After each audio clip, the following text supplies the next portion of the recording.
하나님 말씀 누가복음 먼저 읽겠습니다. 오늘은 본문이 두 부분인데요. 누가복음 먼저 읽도록 하겠습니다. 누가복음 15장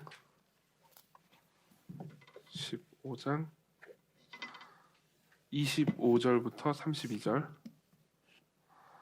누가복음 15장 25절부터 32절 먼저 봉독해 드리겠습니다. 하나님 말씀을 들으십시오.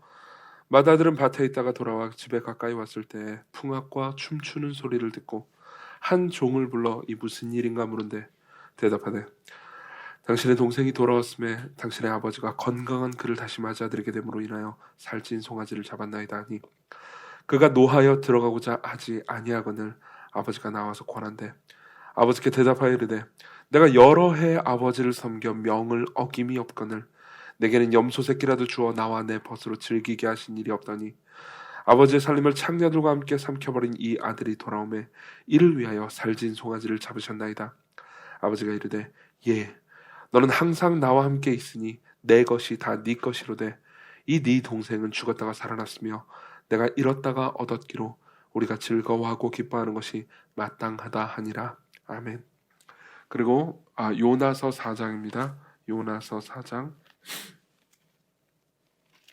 10절 11절입니다. 요나서 4장 10절 11절 제가 봉독해 드리겠습니다. 하나님 말씀을 들으십시오. 여호와께서 이르시되 네가 수고도 아니하였고 재배도 아니하였고 하룻밤에 났다가 하룻밤에 말라버린 이 박넝쿨을 아꼈거든.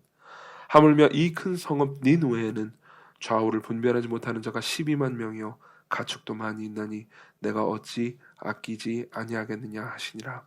아멘. 예, 요나서의 10번째 설교고요. 그리고 마지막 설교이기도 합니다. 먼저 좀 여러분들에게 말씀드리고 싶은 것은 이제 요나서가 여러분들에게 그러니까 듣기가 쉽지 않은 설교였다라는 것을 제가 이해한다는 겁니다. 왜냐하면 저도 하기가 쉽지 않은 설교였습니다. 주기도문 끝날 때도 비슷한 얘기를 했던 것 같긴 한데 어쨌든 여기서 다루고 있는 주제가 약간 분노, 미움, 사랑 뭐 이런 여러 가지 은혜, 제일 중요한 주제죠. 은혜. 이런 여러 가지 주제들이 우리 인간 본성에는 굉장히 거스르는 부분이 많은 것 같습니다. 심지어 저에게도 그렇습니다. 그래서 여러분들이 이 요나서 강해를 10번에 걸쳐서 듣는 동안 어려움이 많으셨을 줄로 생각합니다. 그리고 제가 모든 걸 다 설명할 수도 없었던 것 같습니다. 그래서 제가 여러분들이 이제 그 조장들을 통해서 GBS를 통해서 혹은 뭐 개인적으로도 마찬가지입니다. 이제 질문을 좀 주시면 지금까지 쭉 듣다가 나 이해 못하는 부분이 있는데 이거 어떻게 이해해야 되느냐 질문을 주시면 제가 유튜브 라이브로 질문을 대답을 해드리겠습니다. 그러니까 여러분들이 꼭 질문을 저한테는 다른 교육자들을 통해서나 어떤 방식으로든 주셔도 좋습니다. 질문을 주시면 제가 그 질문에 대해서 답하는 시간을 꼭 가지도록 하겠습니다. 그게 하나고요. 또 하나는 이 요나서를 좀 잘 이해하기 위한 책들이 여러 가지가 있습니다.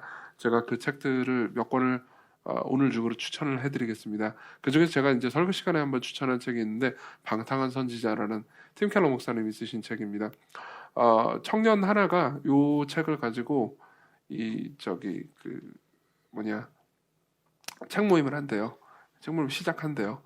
처음에는 아마 줌이나 이런 방식으로 하게 될 것 같은데 나중에 이제 공고를 해드리겠습니다. 광고를 해드릴 테니까 관심 있는 분들은 책 모임 같은 것들을 이제 그 책 모임에 참여해 주시면 참 좋겠습니다. 그리고 나는 뭐 그 책 모임에 참여하고 싶지 않지만 따로 책 모임을 만들고 싶다. 그럼 얼마든지 여러분들이 뭐 만드시면 좋을 것 같습니다. 필요한 지원이 있으면 제가 지원을 해드리도록 하겠습니다. 예, 이제 다시 요나서로 돌아가죠. 이미 제가 요나서 5번째 설교를 할 때 이야기를 했는데 이 요나서 전체의 이야기하고 누가복음 15장에 나오는 두 아들과 한 아버지 이야기는 대단히 유사합니다. 지난번에 제가 5번째 설교 때 이런 이야기를 했습니다. 그러니까 이 돌아온 탕자 이야기 있잖아요. 거기에 탕자, 그러니까 이제 둘째 아들이죠. 둘째 아들과 요나는 대단히 유사하다라는 이야기를 했습니다. 각자의 이야기를 간단하게 좀 분석해 볼까요? 간단하게 그냥 이야기만 좀 말씀드리겠습니다. 요나 먼저 이야기해 주죠. 요나는 하나님께 불순종했습니다. 그래서 하나님을 떠나서 도망쳤어요. 그렇지만 하나님께서 그 요나를 잡으러 가셔서 결국은 회개하게 하시고요. 그리고 하나님의 명령에 순종하도록 하십니다. 니느웨로 가서 말씀을 전해라. 근데 문제는 뭐냐면은 요나가 그 니느웨로 가서 말씀을 전하기 싫었던 이유가 니느웨가 요나에게 있어서는 원수였기 때문입니다. 그래서 말씀을 전했습니다. 40일이 지나면 니느웨가 무너지리라 라고 말씀을 전했는데, 문제는 뭐냐면은 그 말씀을 전하는 상황 가운데서 니느웨가 요나가 생각도 못하게 회개해 버렸다는 겁니다. 니느웨가 회개한 것에 따라서 하나님께서는 니느웨를 용서하셨고요. 그리고 요나는 분노합니다. 그리고 마지막 요나 4장은 분노하는 요나를 달래주시는, 분노하는 요나와 대화하시는 하나님의 이야기로 마무리됩니다. 이게 요나서 이야기죠. 그리고 두 아들 이야기로 가봅시다. 두 아들 이야기도 비슷합니다. 여기에는 등장인물이 두 명과 아버지가 나오죠. 이제 여기서 한 명의 이야기가, 여기서 두 명의 이야기가 됩니다. 둘째 아들이 있어요. 둘째 아들은 허랑방탕해서요, 아버지의 명령을 거스르고 아버지를 떠나서 도망갑니다. 그러고 나서 나중에 이제 아버지께로 돌아오죠. 그리고 기다리시던 아버지는요, 어떻게 했습니까? 기다리시던 아버지는 이제 받아주시고 사랑해주시고 용서해주십니다. 그리고 나서 첫째 형이 돌아옵니다. 첫째 형은 둘째 아들과 달리 그 첫째 형은 이제 아버지의 명령을 자기가 생각할 때 굉장히 순종하고 있었습니다. 물론 이 첫째 형도 아버지의 마음을 거스르고 고통스럽게 하기는 매한 가지였지만, 그럼에도 불구하고 첫째 형 입장에선 상대적으로 자신은 둘째 아들보다 더 순종하는 사람이었습니다. 그래서 분노했죠. 분노해서 아버지가 열어놓은 잔치에 참여하기를 거부했습니다. 고대 근동의 맥락상 아버지가 잔치를 여는데 큰아들이 참여하지 않는다는 것은 대단한 모욕이었습니다. 아버지를 향한 모욕이기도 했지만 마을 사람 전체를 향한 모욕이기도 했습니다. 그래서 이제 첫째 아들이 분노하고, 그리고 그 분노하는 첫째 아들을 달래주시는, 그 분노하는 첫째 아들과 대화하시는 아버지의 이야기로 끝납니다. 두 이야기는 되게 유사하죠. 요나는요, 이 1장부터 4장에 나오는 요나는 1장부터 2장에 나오는 요나는 둘째 아들하고 비슷합니다. 하나님을 명령을 따라서 도망치죠. 근데 3장과 4장에서 나오는 요나는 첫째 아들과 비슷합니다. 그러니까 자기가 생각할 때 자기보다 더 악하다고 생각하는 사람들을 용서해 주신 하나님께 분노하죠. 첫째 아들과, 그러니까 요나는요, 둘째 아들 같기도 하고 첫째 아들 같기도 합니다. 그리고 제가 예전에 누가복음 15장을 설교할 때 했던 얘기이기도 한데요. 사실 이 둘째 아들과 첫째 아들은 공통점이 있습니다. 둘 다 하나님의 명령을 지키기를 싫어하고요.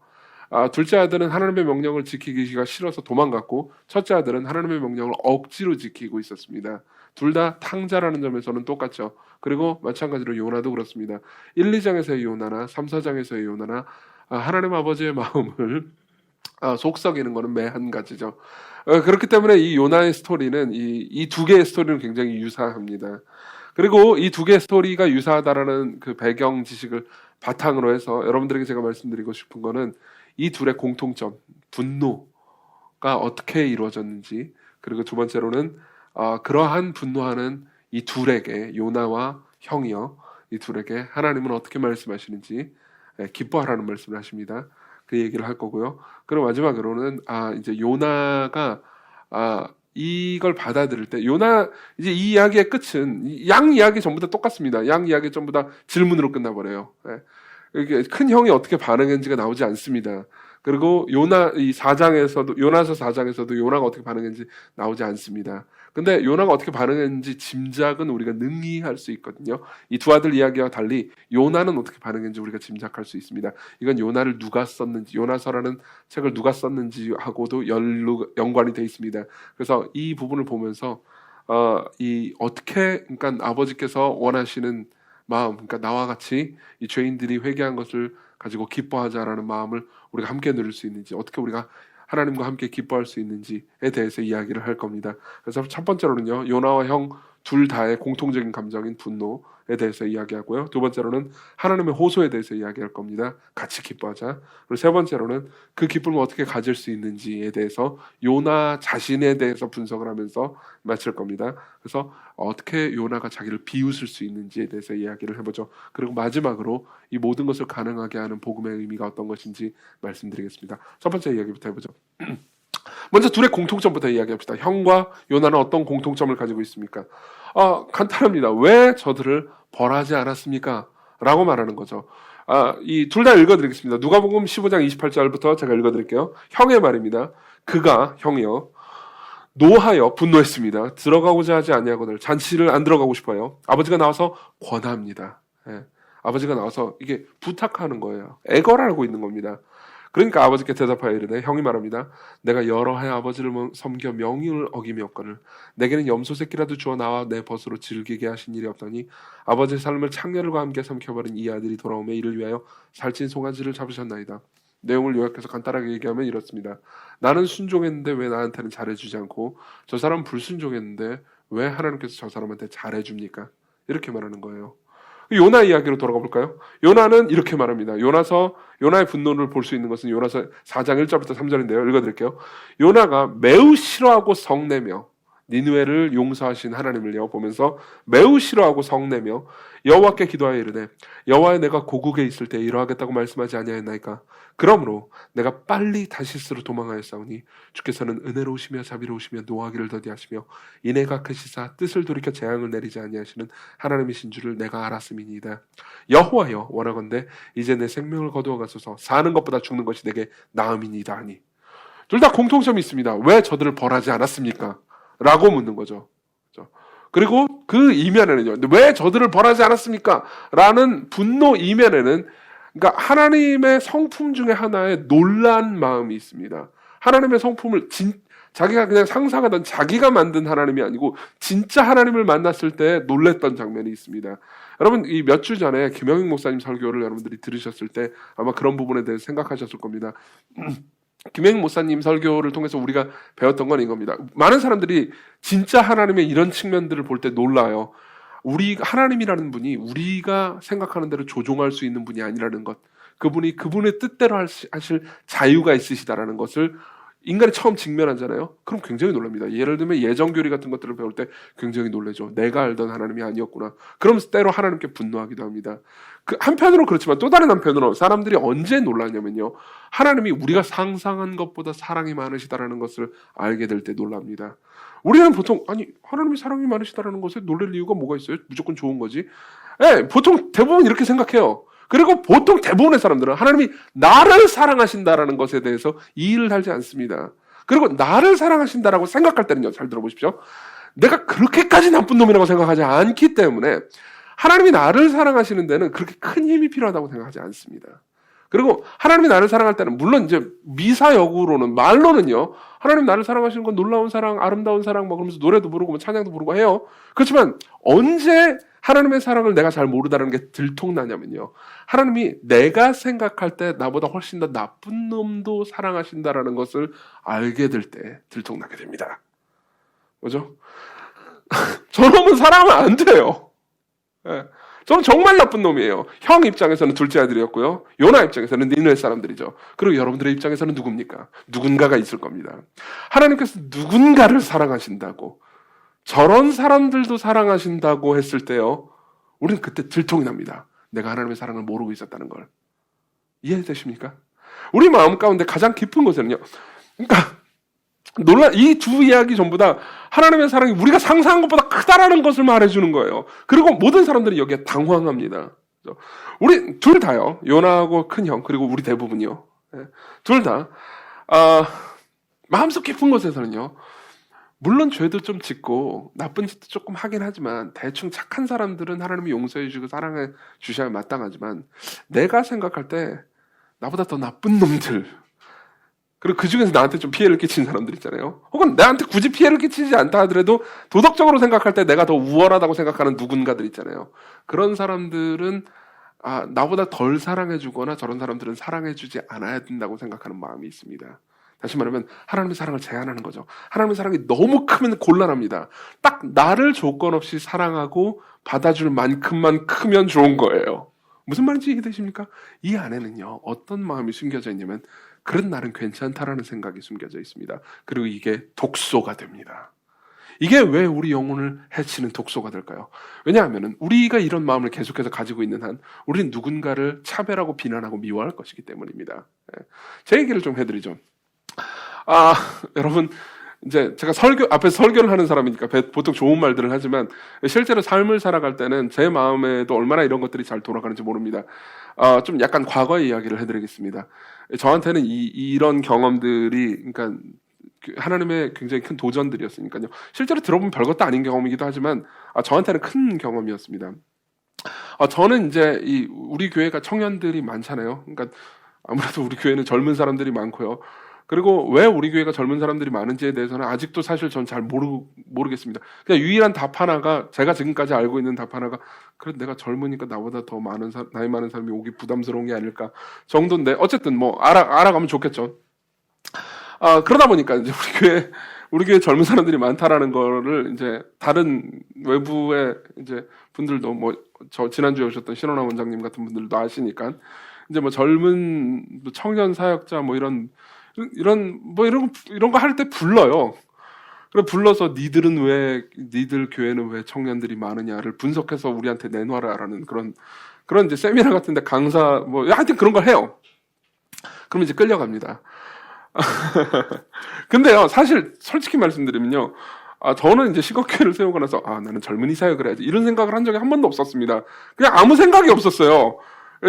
이제 내년에 제가 10주년 되면은 이제 우리 교회가 어떻게 성장해 왔는지, 어떻게 변해 왔는지, 그리고 그 가운데 제가 어떻게 은혜를 받았는지에 대한 간증할 기회를 가질 겁니다. 아주 긴 간증을 한번 해보려고 하는데, 근데 초기에 이 정도 진짜 뇌가 없었습니다. 거의 아무 생각 없었어요. 그냥 설교하고 그냥 필요한 걸 하는 사람이었어요. 근데 이제 그때나 지금이나 제가 일관적으로 좀 약간 싫어하는 부류의 사람들이 있습니다. 지금도 사실 이렇게 막 마음으로 이렇게 막 받아들여지진 않아요. 어떤 사람들을 싫어하냐면, 이렇게 청년 사역 하시는 분들 중에서 좀 나이가 꽤 있으신데도, 나이가 뭐 40대, 50대 중반이신데도 막 청년들처럼 청바지 입고 막 이렇게 막 머리 막 하시고 막 그런 게 되게 청년들처럼 하고 가시는 그런 분들 계시잖아요. 청년들과 소통하고 뭐 이렇게 하시겠다고. 그런 분들 되게 훌륭한 분들이에요. 진짜요. 저는 그렇게 생각해요, 지금. 근데 제가 좀 싫어해요. 되게 싫어요. 아니, 왜 말씀만 바르게 전하면 되지, 굳이.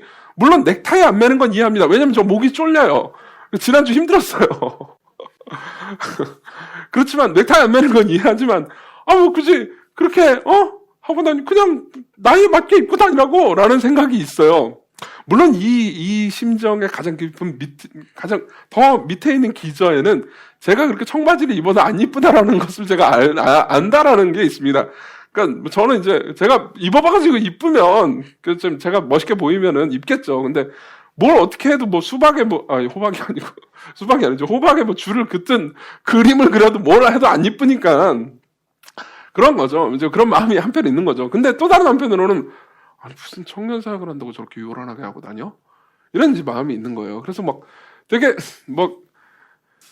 그런 분들이 생각하시는 교회 같은 데 보면 이제 뭐 형식 같은 게 되게 많이 파괴돼 있거든요. 뭐 우리 교회 같은 경우는 뭐 사도신경도 하고 뭐 또 되게 그냥 전통적인 장로교회 예전이랑 크게 다를 게 없잖아요. 근데 이제 막 되게 안 그러시더라고요. 그러니까 제가 이제 어떤 마음을 가지냐면, 저는 물론 그런 방식의 예전이 옳다고 생각하지는 않습니다. 근데 어쨌든 간에 그런 거 이야기를 들으면은 뭐냐면, 저런 게 청년 사역이야? 그러면서 이제 속으로는 나는 저런 거 안 해도 다 청년들 많이 이런 거 있는 거예요. 근데 이제 하여튼 뭐 그 청년 사역 한다는 분들은 이제 모여가지고 뭘 하니까 이제 저도 껴가지고 있었죠. 근데 이제 뭘 했을 때 저만 이제 옷을 이렇게 아저씨처럼 입고 온 일이 있었던 거예요. 그래서 저 마음속에 여러 가지 생각들이 있었어요. 왜 나는 아저씨처럼 입고 왔을까?부터 시작해가지고, 그럼 아저씨 아닌 옷이 집에 있긴 한가?부터 별의별 존재에 대한 여러 가지 생각들을 하게 됐습니다. 그러고 나서 이제 그 세미나가 끝나고 나서 이제 저랑 친한 아는 이제 그 자리에 같이 있었던 어떤 다른 목회자하고 이제 이야기를 나누게 됐어요. 그래서 막 불만을 토해냈죠. 이 말이야, 뭐 청년 사역 간다고 쓸데없이 무슨 뭐 이렇게 체인 같은 거 치렁치렁 하고 그런 거 왜 하냐고, 나이도 지금 먹을 만큼 자신 분들이 나보다 나이가 많던데 뭐 이러면서 했습니다. 근데 되게 이제 같이 가셨던 그분은 굉장히 살아있고 복음적인 분이었어요. 너무너무 저한테 감사한 이야기를 해줬습니다. 그래서 싫어? 이제 저보다 형이에요. 저보다 2살 형인데. 그래서 싫어? 그래가지고 이제 아니 뭐 싫다기보다 그게 꼭 옳다 뭐 이런 거 이렇게 이제 뭐 오는 건 맞냐 뭐 이런 식으로 얘기했던 거죠. 그러니까 되게 이제 제 마음 가운데 이렇게 찔리는 이야기를 해줬어요. 사실 그 이야기를 하고 제가 바로 회개했으면 참 좋았을 건데, 그때 자존심 때문에 그렇게 하진 않았던 것 같습니다. 그러니까 너는 하나님께서 저 사람들, 저 사람들이 섬기는 교회 청년들을 사랑하시는 게 싫은 거구나 라고 얘기를 하더라고요. 그게 사실이긴 했는데 제가 그때는 어떻게 논리가 거기까지 가? 그러면서 대응했던 것 같아요. 그리고 집에 돌아오니까 사실이었습니다. 무슨 말을 하고 싶은 거냐면요,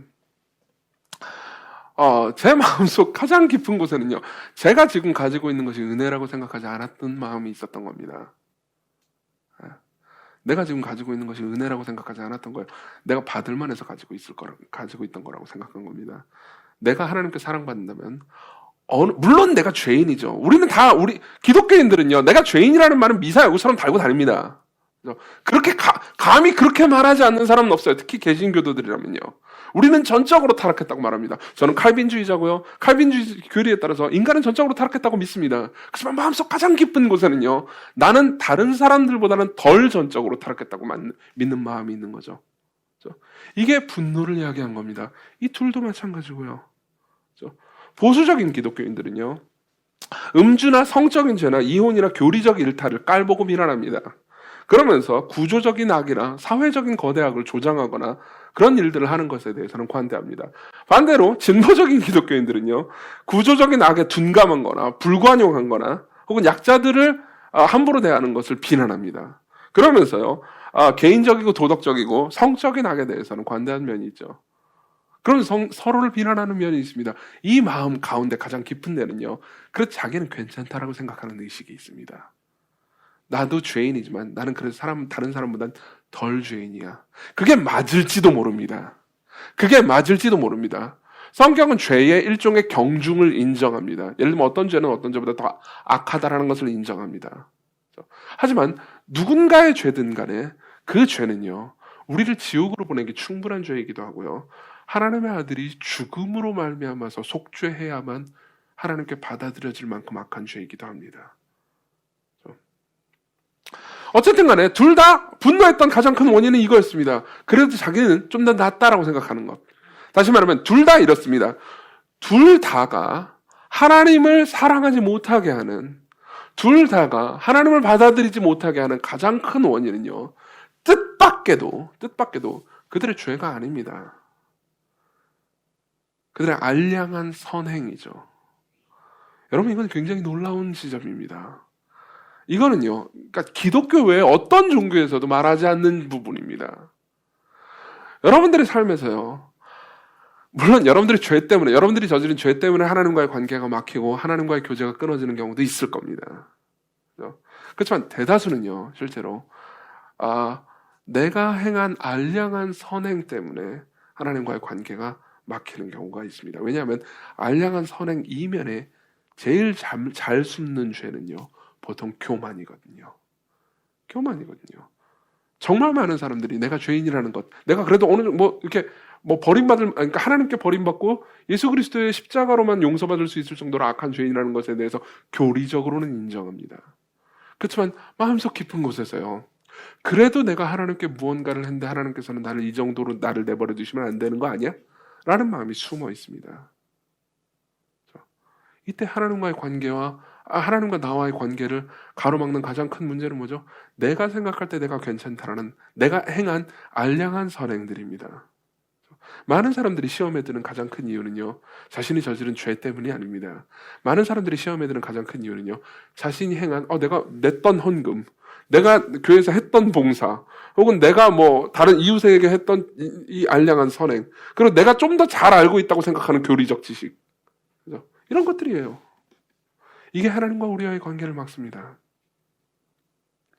그리고 놀랍게도요, 내가 가지고 있다고 생각하는, 혹은 내가 더 낫다고 생각하는 이 모든 것들을 가지고 있지 않은 다른 사람들 역시 하나님의 사랑을 받고 있다고 할 때, 그때 우린 분노하죠. 그때 우린 분노합니다. 생각해 보십시오. 여러분들이 만약에 그런 사람이 떠오른다면요, 이 질문을 스스로에게 한번 던져보십시다. 진지하게 던져보면 좋습니다. 여러분들은 그 사람이, 그래요, 나보다 더 나쁜 놈들이 많습니다. 그렇죠? 맞아요. 저는 거기에 대해서 부정하고 싶지 않습니다. 인정하고 싶습니다. 맞아요. 그 사람들은 나보다 더 나쁜 놈들입니다. 그러면 여러분들 그 질문 한번 던져보십시오. 두 가지 질문 한번 던져보십시오. 나는 근본적으로 저 사람보다 훨씬 나은 존재이기 때문에 저 사람이 저지른 죄를 안 저지른 겁니까? 이게 첫 번째 질문입니다. 두 번째 질문. 여러분들은 저 사람들이 자기의 죄를 버리고 회개하고 지금 나처럼 된다고 할 때 기쁘십니까? 기쁠 것 같습니까? 아니면 저 사람이 저 상태 저대로 계속해서 영원히 머물면서 내가 씹고 욕하고 맛보고 즐길 거리가 되어서 남아있기를 바라십니까?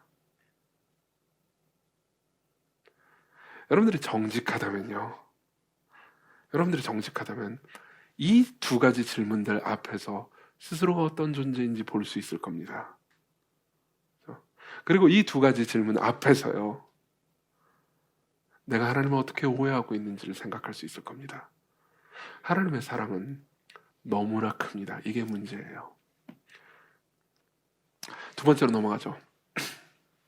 그러한 둘 다에게, 요나하고 형에게요, 하나님께서 둘 다에게 하시는 말씀 뭐냐면은, 아까 제가 두 번째 질문 있잖아요. 두 번째 질문 던졌던 질문하고 연관된 이야기를 합니다. 둘 다 기뻐하자라는 이야기를 하십니다. 요나한테는 뭐라고 말씀하십니까? 여호와께서 이르시되 내가 수고도 아니하였고 재배도 아니하였고 하룻밤에 났다가 하룻밤에 말라버린 이 박넝쿨을 아꼈거든. 하물며 이 큰 성읍 니느웨는 좌우를 분별치 못하는 자가 12만 명이요 가축도 많이 있나니 내가 어찌 아끼지 아니하겠느냐 하시니라. 질문으로 끝나죠. 사실 이 질문으로 그냥 끝나버립니다. 요나가 어떻게 대답한지가 나오지 않아요. 질문의 핵심은 이겁니다. 요나야, 내가 니느웨가 회개하는 걸 보고 마음이 움직였다. 내가 니느웨가 회개하는 걸 보고 내가 기뻤다. 나는 얘들을 아끼고 싶다. 그래서 얘들을 진노하지 않고 얘들을 살려주었다. 내가 이들을 사랑해서 마음이 연민하고 감동해서 이들을 기뻐했는데 내가 이들을 기뻐하고 있으니까 너희들도 이들을 기뻐하면 너희들이 아니죠. 요나 너도 이들을 기뻐하면 안 되겠느냐? 요나 너도 내가 이들을 아끼는 것처럼 아끼면 안 되겠느냐? 내가 이들을 사랑하는 것처럼 사랑하면 되지 않겠느냐? 이렇게 물으시는 거죠. 이 주제의식이요, 누가복음 15장에 가면 더 심해집니다. 누가복음 15장에요. 누가복음 15장 전체의 맨 마지막 구절도 똑같습니다. 맨 마지막 구절이 이렇게 돼요. 형한테 아버지가 이렇게 이야기를 해줍니다. 이 네 동생은 죽었다가 살아났으며 내가 잃었다가 얻었다. 우리가 즐거워하고 기뻐하는 것이 마땅하다 하니라. 이것도 똑같은 질문입니다. 지금 죽었다가 살아났고 내가 잃었다가 얻었잖아. 내 마음이, 내가 지금 동생을 얻은 내 마음이 얼마나 기쁜지 아니? 물론 동생이 허랑방탕하고 나쁜 사람인 건 안다. 그렇지만 내가 이 동생이 내게로 돌아온 것이 기쁜 만큼 너도 기뻐하면 안 되겠니? 이렇게 말하는 겁니다. 사실 이 주제의식이요, 누가복음에서는 이 15장 전체를 살펴보면 더 분명하다는 것을 알 수 있습니다. 누가복음 15장의 구조는요, 세 개의 이야기로 되어 있습니다. 세 개의 이야기로 되어 있어요. 처음에 바리새인들이 와가지고 예수님이 이렇게 죄인들, 세리들, 창녀들 이런 사람들도 너무 사랑하시고 함께 노는 걸 보고 바리새인들이 화가 나가지고 예수님께 달려들었거든요. 그러니까 예수님께서 세 가지 이야기를 해주십니다. 첫 번째로는요, 양 한 마리를 잃은 목자가요 99마리 양을 두고 한 마리를 찾아서 헤매다가 결국 발견하고 찾아서 기뻐서 메고 옵니다. 그리고 나서 그 이야기를 들려주시고 나서 예수님께서 이렇게 말씀하십니다. 15장 7절입니다. 내가 너에게 이르노니 이와 같이 죄인 한 사람이 회개하면 하늘에서는 회개할 것 없는 의인 99으로 말미암아 기뻐하는 것보다 덜이라. 이렇게 말씀하십니다. 무슨 말이냐면 이렇게 얘기하는 겁니다. 죄인 한 명이 회개하면 하늘에서는 무슨 일이 벌어지는지 아니? 천사들이 막 소리 지르고 잔치를 벌이고 난리가 난다. 이렇게 얘기하시는 거예요. 그렇죠? 예수께서는 하늘에 계시다가 육신을 입고 이 땅에 오셨잖아요. 그렇죠? 그분은 하늘에서 무슨 일이 벌어지는지 보셨습니다. 그분은 하늘에서 천사들이 얼마나 기뻐하는지, 천사들이 얼마나 막 노래를 부르고, 한 악한 자들이 회개했을 때, 니느웨가 회개했을 그때요. 그죠? 하늘에서 천사들이 얼마나 신이 나가지고 찬송을 부르고, 하나님 너무 위대하시다, 아름답다라고 노래를 부르면서 막 잔치를 벌이는지 다 보셨습니다. 그래서 말씀하시는 거죠. 하늘에서는 회개할 것 없는 의인 99으로 인해서 기뻐하는 것보다 더하리라. 그리고 나서 그 다음 바로 두 번째 이야기를 하십니다. 두 번째 이야기는 드라크마 하나를 잃은 여자의 이야기입니다. 드라크마는 혼인대 지참금이었거든요. 그러니까 굉장히 중요한 돈이었습니다. 근데 한 푼이라도 잃으면 안 돼요. 근데 드라크마 중에 하나를, 10드라크마 중에 한 드라크마는 돈의 단위입니다. 하나를 잃었습니다. 그리고 나서 여인이 하루 종일 집을 쓸고 닦으면서 부지런히 찾는 이야기가 나오죠. 제가 최근에 되게 웃기는 일이 있었는데요. 제가 최근에 제 차 안에서 제 키를 잃어버린 적이 있어요. 가끔 그래서 제가 스마트 키를 가지고 있는데 차 안에서 키를 잃잖아요. 그럼 굉장히 무시무시한 일이 일어납니다. 차를 잠글 수가 없어요. 차를 열어놓고 가야 돼요. 그래서 차 안에서 이거 핸드폰 이거 후레쉬 키고 나서 계속 찾는데 결국 못 찾았어요. 결국 못 찾고 나중에 이제 예찬이가 찾아주셨어요. 예찬이한테 감사했죠. 되게 얼마나 기뻤는지 몰라요. 제가 예찬이 보너스를 주고 싶었다니까요. 뭐 안 주긴 했지만 맛있는 거 사줘야지. 무슨 말이냐면은 그때 제가 그 사건을 있고 나서 이 본문을 다시 봤을 때 진짜 감동이 됐어요. 와 정말 진짜 온몸이 타들어갔겠구나라는 생각이 들더라고요. 왜냐면 제가 온몸이 타들어갔거든요. 그 차 안에 별거 없어요. 별거 없는데 하여튼 그래요. 그러면서 이제 그 잃은 이 여자가 찾은 기쁨에 대해서 묘사하고 나서 예수께서 뭐라고 말씀하시냐면 15장 10절입니다. 내가 너희에게 이르노니 이와 같이 죄인 한 사람이 회개하면 하나님의 사자들 앞에 기쁨이 되느니라. 똑같은 얘기죠. 그죠? 첫 번째 이야기가 끝나고 천사들이 얼마나 기뻐하는지 아니? 두 번째 이야기가 끝나고 천사들이 얼마나 기뻐하는지 아니? 이렇게 말씀하시고요. 마지막 이야기는 아버지의 말로 대신합니다. 이 네 동생은 죽었다가 살아났으며 내가 잃었다가 얻었기로 우리가 즐거워하고 기뻐하는 것이 마땅하다 하니라. 마지막 이야기는 어떻죠? 천사들도 기뻐하고 나도 기뻐한다. 그리고 너도 기뻐하는 게 마땅하다. 그렇죠? 지금 하나님께서는 이렇게 말씀하시는 겁니다. 내가 기쁘다. 그러니까 너도 기뻐하는 것이 마땅하지 않겠느냐. 너의 자기중심적인 생각에서 회개하고 돌이킨다면 너의 그 알량한 의, 네가 가지고 있는 그나마 네가 낫다고 생각하는 그 마음에서 돌이킨다면 네가 다른 사람과 너 자신의 선을 가르고 네가 다른 사람보다 더 낫다고 생각하는 바로 그 지점을 내 앞으로 내려놓는다면 네가 우상으로 삼고 있는 너의 의, 네가 안식과 평안으로 삼고 있는 그래도 내가 이런 정도는 하니까 내가 괜찮은 사람이지. 물론 나도 죄인이긴 하지만 다른 죄인들보다는 조금 더 나은 죄인이야 라고 생각하면서 스스로의 정체성과 가치를 확립하고 있는 바로 그 지점, 그걸 내게로 갖고 와라. 그걸 돌이켜라. 그걸 가지고 온다면 너는 나와 함께 기뻐할 수 있다. 너는 자유로울 수 있다. 이거 중요한 문제입니다. 왜냐하면요, 우리가 붙잡고 있는 바로 그 의가 언제 깨질지 우리는 알지 못하기 때문입니다. 우린 죄인입니다. 그 말은 무슨 말인지 아십니까? 우린 단순히 죄를 저지른 사람이라는 의미가 아닙니다. 어떤 죄를, 성경은요, 우리가 죄인이라고 말할 때 어떤 죄를 저질렀기 때문에 우리가 죄인이라고 말하는 수준을 넘어섭니다. 우리 본질이 죄를 좋아하고 죄를 사랑하기 때문에 우리 가운데 죄가 쏟아져 나온다고 말하는 거죠. 우리가 가지고 있는 알량한 은은요, 언제 깨질지 모릅니다. 우리는 언제 큰 죄를 범할지도 모릅니다.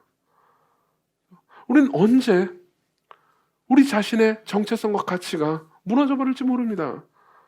여러분들보다 훨씬 더 도덕적으로 뛰어난 사람이 여러분들과 함께 있다면 어떻게 할 건가요? 그래서 여러분들의 죄가 그 사람과 함께 있는 것만으로 막 다 드러나 버리는 상황에 처한다면 어떻게 될까요?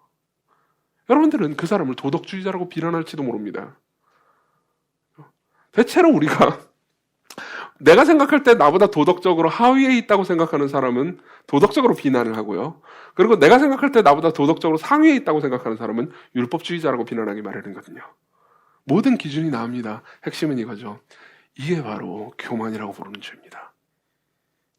그래서 하나님께서 이렇게 얘기하시는 겁니다. 너도 나와 함께 기뻐하면 안 되겠니? 네가 나와 함께 기뻐할 수 있는 방법이 있단다. 너의 자기중심성을 버려라. 너의 자기중심적인 마음을 버려라. 내 안으로 들어와라. 이게 두 이야기에서 하나님께서 요나와 형에게 하는 초청입니다. 자, 세 번째 이야기로 넘어가죠. 그럼 어떻게 이렇게 기뻐할 수 있을까요? 어떻게 이렇게 기뻐할 수 있을까요? 이 이야기는요, 요나서 전체의 주제가 무엇인지, 그리고 무엇보다 요나서 전체의 저자가 누구인지에 대해서 묵상해 봄으로써 알 수가 있습니다.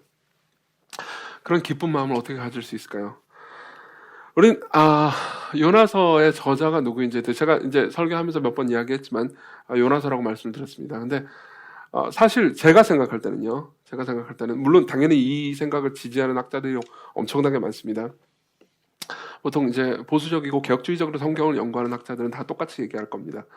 근데 사실 저는 뭐 이게 뭐 신학적인 색깔, 보수적이나 개혁주의적 이런 거에 좌우된다고 생각하지 않습니다. 그냥 상식으로만 따져봐도 요나서의 저자는 성경 전체에서 제일 알기 쉽습니다. 왜냐하면요, 보세요. 요나가 그렇게 고집을 부리고 갈피를 못 잡고 반항하는 것을 우리가 어떻게 알게 됐을까요? 예. 우리는 하나님께 분노하는 요나의 이야기를 우리가 어떻게 알게 됐을까? 이거 요나 혼자 있었던 얘기인데요. 더 나아가서 요나가 물고기 뱃속에 들어가서 한 기도 있잖아요. 그 기도를 어떻게 알게 됐을까요? 이건요, 요나가 직접 얘기해 주지 않으면요, 절대 알 수 없는 상황입니다. 어떤 사람은요, 어떤 학자들은요, 예를 들면 더글라스 스튜어트 같은 학자들이 그러는데, 이 요나서의 이야기가 요나가 저자일 리 없다고 말합니다. 왜냐하면은 이게 요나에 대해서 너무 일관적으로 비판적이다. 이 요나가 너무 신앙이 없고 막 고집불통이고 막 너무 하나님께 막 반항하는 모습들을 너무 적나라하게 그려냈다. 어떻게 본인이 썼으면 어떻게 이렇게 쓸 수 있었겠느냐, 이렇게 이야기를 합니다. 그래서 저는 완전히 반대로 생각합니다. 들어보십시오. 여러분, 은혜로 말미암아 변화된 사람, 은혜로 말미암아서 자기중심성이 끝난 사람의 가장 큰 특징이 뭔지 아십니까? 자기를 비웃을 수 있다는 겁니다. 자기를 능히 비웃을 수 있습니다. 자기가 죄인이라는 것을요, 정직하게 고백할 수 있습니다. 더 이상 사람들 앞에서 자기를 포장하고 자기가 그래도 더 나은 존재라고, 자기 그래도 괜찮은 존재라고 자기 자신을 부풀릴 이유가 없습니다. 왜 그럴까요? 이제 더 이상 사람들로부터 받아들여지고 사람들로부터 사랑받는데 자신의 정체성과 가치를 두지 않기 때문입니다. 왜 그게 가능할까요? 자신이 용서받는다는 것을 확신할 수 있기 때문입니다. 하나님께요. 온 우주의 재판장이, 온 우주에서 가장 위대한 분이 나를 옳다고 선언하셨다는 것, 예수 그리스도 때문에요. 나를 귀하다고, 나를 아름답다고, 나를 순결하다고, 나를 탁월하다고 선언하셨다는 것. 이게 마음속 깊은 곳에서 진짜 정체성과 진짜 의미가 된 사람은요, 그 이후에 자신이 저지른 죄나 자기중심성이나 자기의 연약함을요, 드러내는데 거리낌이 없습니다. 굳이 그걸 드러내면서 자랑할 필요도 없습니다. 그렇지만 굳이 그걸 숨기려고 하지도 않습니다. 왜 그럴까요? 더 이상 자신에 대해서 별로 생각하지 않기 때문이죠. 요나는 왜 이렇게 썼을까요? 요나는 왜 이 부끄러운 자기 이야기를 썼을까요? 이 부끄러운 자기 이야기를 쓰면서 나는 이렇게 부끄러운 자기 이야기를 쓸 정도로 자기 반성이 잘 되는 사람임을 너희들에게 알리기 위해서? 아니요. 아니요. 그냥 쓴 겁니다. 왜 썼을까요? 자신의 불순종한 자신을 그럼에도 불구하고 추적하신 하나님의 은혜가 얼마나 위대한지에 대해서 알리기 위해서죠. 여러분, 요나서가 구약에 없었다고 생각해 봅시다. 저는요, 만일 요나서가 구약에 없었다면요, 우리는 구약 성경에도 하나님의 은혜로 하나님의 백성들을 대하시고 사랑하셨다는 것을 아는데 상당한 지장이 있었을 거라고 생각합니다. 하나님께서 생각해보세요. 여러분들이 구약 성경을 하면요, 구약 성경 잘 열심히 안 읽은 사람들은요, 섬세하게 읽지 못한 사람들은요, 구약에 나타난 하나님을 진노의 하나님, 무서운 하나님이라고만 생각합니다. 그리고 신약에 나타난 하나님은 사랑의 하나님이라고 생각하죠. 이건 성경 전체에 대한 완벽한 오해입니다. 신약에 나타난 하나님도요, 예수 그리스도도요, 그리고 무시무시한 진노와 그분의 심판을 말할 때가 굉장히 많습니다.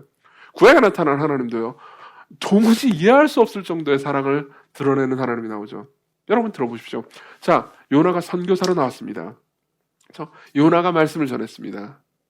하나님께서 요나에게 선교사의 명령을 주시고 복음을 전하라고 했습니다. 복음이라기보다는 그냥 말씀을 전했죠. 복음을 전했다기보다는 말씀을 전하라고 하셨습니다. 자, 근데 되게 재미있는 게 나옵니다. 진짜 변화된 건 누굽니까? 물론 니느웨도 변화됐죠. 회개했으니까요. 근데 이 이야기를 통해서 진짜 변화된 사람은 누굴까요? 요나입니다. 요나 자신이에요. 그럼 물어보죠. 하나님께서 요나에게, 들어보세요. 하나님께서 요나에게 선교 명령을 하신 이유는요, 니느웨를 변화시키기 위해서였습니까? 아니면 요나를 변화시키기 위해서였습니까? 답은 뭐죠? 둘 다죠. 둘 다죠. 근데 요나 입장에서는 어떨까요? 그분이 나에게 말씀을 전하라고 하셨기 때문에 내가 변화되었다고, 내 죄가 드러났다고, 나의 자기중심성이 드러났다고, 내가 돌이킬 수 있었다고 말할 겁니다. 그게 요나서 전체의 메시지예요. 이게 제 개인적인 고백이기도 합니다. 제가 목사를 함으로써 시건교회를 세우고 시건교회의 사람들에게 복음을 전함으로써 사람들이 예수 그리스도를 만나고 하나님을 경험하게 되기 위해서 하나님께서 나를 목사로 부르셨다. 이것도 한 가지 스토리입니다. 재미있는 이야기예요. 맞는 이야기이기도 하죠. 여러분들 중에서 많은 사람들은요, 실제로 그렇게 고백할 수도 있을 겁니다. 제가 시건교회에 와서 예수 그리스도를 만났고 그리고 그분의 말씀을 듣고 복음을 이해하게 됐다고, 그래서 하나님과의 관계가 생겼다고, 그렇게 이야기하는 간증들을 저는 계속해서 들었으니까요. 근데요, 제가 여러분들에게 하고 싶은 말은요, 하나님께서 시건교회를 통해서 저를 붙잡으셨다는 겁니다. 저를 붙잡으셨다는 겁니다. 물론 저는 아직도 굉장히 많이 변화되어야 되는 지점들이 있습니다. 여러분들이 생각하는 것보다 더 죄인이니까요. 물론 여러분들도 마찬가지겠지만요. 요나도 마찬가지죠. 요나는 그걸 알고 있는 겁니다. 요나가 이 마지막 부분은요, 요나 자신이 그렇군요, 제가 잘못했습니다, 그러면서 하나님께 항복한 장면으로 끝내지 않고요. 그렇게 항복하지 않았으면 사실 이 전체를 쓸 이유도 없죠. 그죠? 그러니까 요나의 반응이 어땠을지는 우리는 짐작할 수 있습니다. 근데 그 내용을 쓰지 않고요, 그냥 질문으로만 남겨둔 이유가 있습니다. 왜 그럴까요? 여러분들에게 질문하기 위해서죠. 그죠? 질문은요, 하나님만 하시는 게 아닙니다. 요나도 같이 서서 우리에게 이렇게 질문하고 있는 셈입니다. 내가 이렇게 어리석었습니다. 내가 이렇게 바보 같았어요. 아니, 선지자라는 작자가 하나님을 버리고 도망갔다니까요. 그러다가 잡혀서 끌려와가지고 하나님의 말씀을 전했는데 그 하나님의 말씀을 전해서 사람들이 회개하니까 열받았다니까요. 그래서 하나님께 따졌어요. 감히 천지 만물을 지으신 전능하신 하나님께 제가 공격을 했다고요. 그분에게 따졌다고요. 라고 이렇게 써놨어요. 그리고 나서 저는 이렇게 고집불통이었는데 여러분들은 어떻습니까? 요나서를 읽고 있는 당신은 어떻습니까? 당신은 어떤 생각을 하십니까? 나는 이렇게 바보 같았습니다. 근데 이렇게 바보 같은 나를 하나님께서는 이렇게 사랑하셨습니다. 이렇게 고집불통이고 자기중심적인 나를 하나님께서는 이렇게 끝까지 붙들고 나를 찾으셨습니다. 나를 추적하셨습니다. 나를 사랑하셨습니다. 하나님의 사랑은 내가 생각한 것보다 훨씬 컸습니다. 하나님의 사랑은 저 악한 니느웨를 사랑할 만큼이나 컸지만 또 다른 한편으로 이 완악한 나를 사랑할 만큼 컸습니다. 여러분들은 어떻습니까? 하나님께서는 이렇게 당신을 사랑할 수 있습니다. 하나님께서는 당신을 사랑하실 정도로 크신 사랑을 가지고 계십니다. 이분께 오셔야 되지 않겠습니까? 이게 요나의 이야기예요.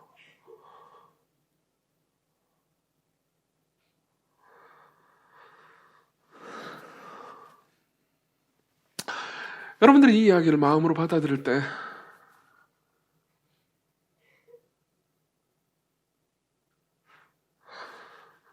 여러분들은 이렇게 고백할 수 있습니다. 맞아.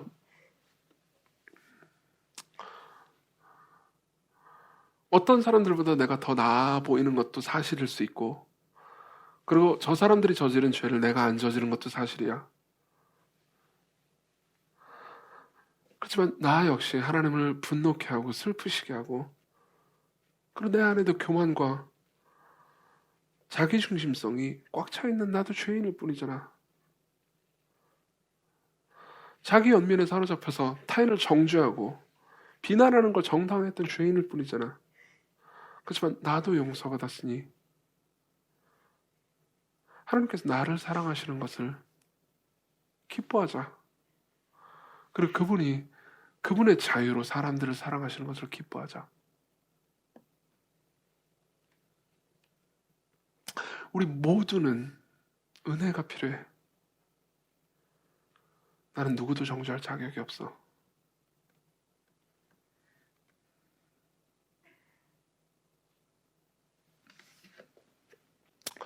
마지막으로 하나의 이야기를 더 하죠. 여러분들 마음 가운데 혹시 그럼에도 나는 피해자 아니냐? 혹은 이렇게 생각할 수도 있습니다. 요나는 피해자 아니냐? 아니죠. 형은 어떨까요? 둘째 아들에 비해서 형은 피해자 아닙니까? 둘째 아들은 지 하고 싶은 대로 다 했잖아요. 재산 말아먹었잖아요. 그리고 남은 재산도 또 둘째 아들이 그 중에 일부를 또 차지할 수도 있습니다. 그러면 첫째 아들 입장에서는 자기 재산을 피해보는 거예요. 그럼 결국 피해자 아닙니까? 어떻게 그 피해자를 사랑할 수 있습니까? 이 문제에 대한 답은 사실 이미 제가 7번째 설교 때 답해드린 적이 있습니다. 하나님께서는요, 심판하신다고요. 모든 걸 공정하게 심판하실 겁니다. 나중에 7번째 설교를 다시 한번 들어보셨으면 좋겠습니다. 제목이 폭력과 은혜입니다. 나중에 한번, 그 설교는 좀 어려운 설교였지만 다시 한번 들어보시기를 권합니다. 거기에 일부 답했으니까 이 문제에 대해서 넘어가겠습니다. 그렇지만 여러분들이 그럼에도 불구하고 하나님과 화해할 수 있는, 여러분들에게 같이 기뻐하자, 나랑 같이 기뻐하자 라고 말씀하시는 하나님과 화해할 수 있는 이야기를 해드리고 마치죠. 이 누가복음 15장에 나오는 이 형을 볼 때요, 우리는 예수께서 이 형의 이야기를 질문으로 마치신 이유에 대해서 생각하게 됩니다. 물론 그 이유는요, 똑같은 이유일 겁니다. 너희들도 이 형처럼 굴려느냐? 나와 함께 기뻐하는 것이 마땅하지 않겠냐라는 질문을 던지시는 거였죠. 그렇지만요, 이 이야기는요, 좀 더 확장됩니다. 왜냐하면 예수님께서는요, 바리새인들도 사랑하셨으니까요. 좀 더 확장됩니다. 어떻게 확장될까요? 보세요. 이 이야기에서 우리는요, 선하신 성부 하나님을 가리키는 아버지의 이야기가 나오고요, 죄인들을 가리키는 둘째 아들 이야기를 볼 수 있죠. 그리고 똑같은 죄인들이면서도 다른 죄인들을 비난하는 첫째 형을 볼 수 있습니다. 보세요. 이 가족은 엉망진창입니다. 아버지는 너무나 선하고 너무나 사랑이 많아요. 근데 이 두 아들들은요, 아버지를 속썩이는 아들밖에 없습니다. 이건 뭘 가르쳐 줍니까? 위대하시고 선하시고 사랑이 많으신 하나님께서 보시기에 이 인류라는 가족은요, 엉망진창인 것. 그 누구도 서로를 사랑하거나 서로를 돌볼 사람이 없다는 것을 말해주지 않습니까? 그러면 누가 필요합니까? 가족이 하나 더 필요합니다. 가족이 하나 더 필요해요. 이 동생처럼 타락하지 않았고 이 형처럼 자기중심적이지 않은 또 다른 형이 필요합니다. 여러분, 성경이요, 예수 그리스도께서 우리의 맏형이라고 말해준다라는 것을 혹시 알고 계십니까? 여러분, 예수 그리스도께서는 우리의 주인이시고 우리의 신랑이신 동시에 우리의 큰 형이시기도 하십니다. 히브리서 2장 11절, 거룩하게 하시는 이와 거룩하게 함을 입은 자들이 다 한 근원에서 난지라. 거룩하게 하시는 이는 누구죠? 예수님입니다. 예수님과 우리가 다 한 근원, 한 아버지께로부터 나왔습니다. 그러므로 예수님께서요, 우리를 형제라 부르기를 부끄러워하지 아니하시고, 부끄러워하지 않다라는 말은 히브리식 표현으로 무슨 의미인지 아십니까? 자랑스럽게 생각했다는 겁니다. 예수께서요, 우리를 동생으로 삼기를 자랑스러워 하셨습니다. 로마서 8장 29절, 하나님이 미리 아신 자들을, 우리를요, 또한 그 아들의 형상을 본받게 하기 위해서 미리 정하셨으니 이는 그로 많은, 여기서 그는 예수님을 가리킵니다. 예수님으로 많은 형제들 중에서 맏아들이 되게 하려 하심이라.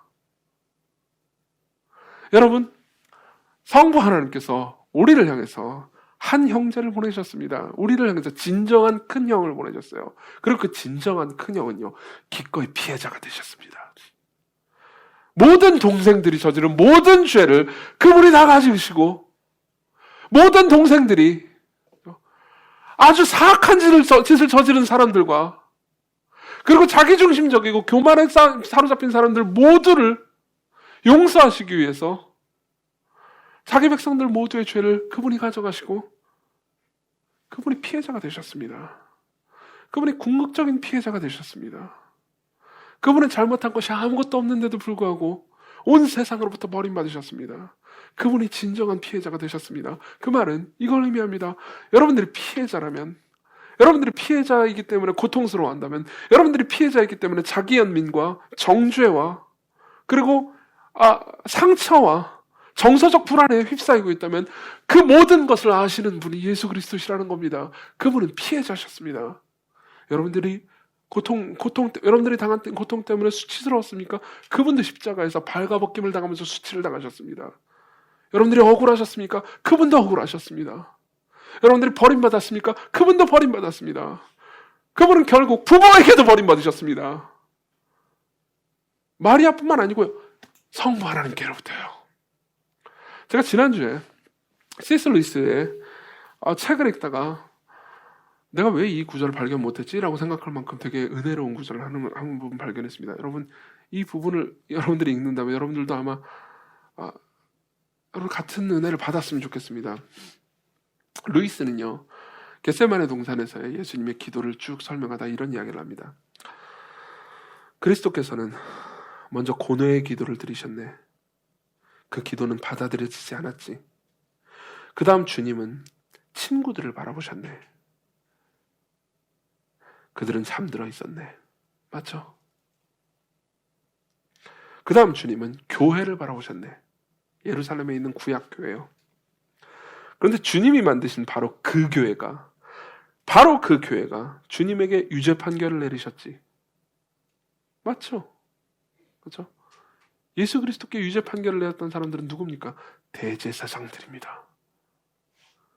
종교 집단이요.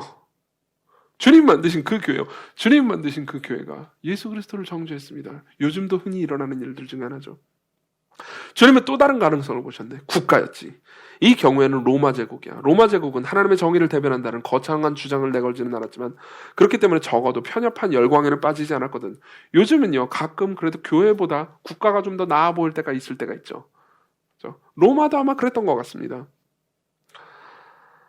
로마 제국은 대체로 세속적인 차원의 정의를 부르짖었네. 그런데 주님은 복잡한 정치 상황 속에서 국가의 적이 되셨네. 하지만 희망이 완전히 사라져버린 건 아니었네. 국가도 버렸어요. 교회도 버렸고요. 친구도 버렸고요. 국가도 버렸습니다. 하지만 희망이 완전히 사라져버린 건 아니었네. 민중에게 호소할 수 있었으니까. 주님이 축복하셨던 가난하고 소박한 사람들, 주님이 치유하시고 먹이시고 가르치시고 친히 그 가운데 속하셨던 민중말일세. 여러분 어떻습니까? 예수 그리스도의 지상생애를 생각해 보세요. 그분의 민중들을 어떻게 대하셨습니까? 배고픈 사람들을 먹이셨죠. 가난한 사람들을 구제하셨습니다. 병든 자를 치유하시고 죽은 자를 살리셨죠. 그 민중들이요. 그 민중들은 예수님의 편을 들지 않았을까요? 그러나 그들은 하룻밤새 살기등등하게 그분의 피를 요구하며 소리치는 폭도로 변했네. 저 예수 그리스도를 못 박아 죽이시오! 바라바를 대신 살려주시오! 이제 주님이 기댈 대로 권하는 하나밖에 없네. 자신의 성부 하나님이시지. 그런데 하나님이신 분이 하나님께 했던 최후의 말은 이것이었네. 나의 하나님 어찌하여 나를 버리셨나이까.